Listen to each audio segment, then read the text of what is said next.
তাহলে চলো ঈদের দাওয়াতে যাওয়া যাক। ধর্মের বেড়া জালে নিজেকে কোনোদিনই বাঁধতে চাইনি, তাই আর কি ঈদের দিন নিয়ে কিন্তু ছোট থেকেই বেশ এক্সাইটেড থাকতাম।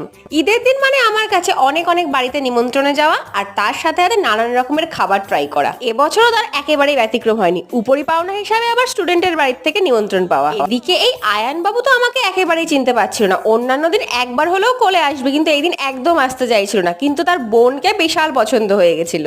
তারপর তো বৌদিদিকে নানা রকমের খাবার দিয়ে প্লেটগুলোকে একেবারে ভর্তি করে দিয়েছে। খাবারগুলোর টেস্ট কিন্তু দারুণ ছিল, বিশেষ করে সিমুই, যেটা আমার সব থেকে বেশি পছন্দের। তারপর অনেকক্ষণ ধরে সবার সাথে গল্প চলছিল। আর জানো তো আরশি আজকের দিনে একটা কোশ্চেনই করছিল, ম্যাম আজকের দিনেও কি পড়াবে?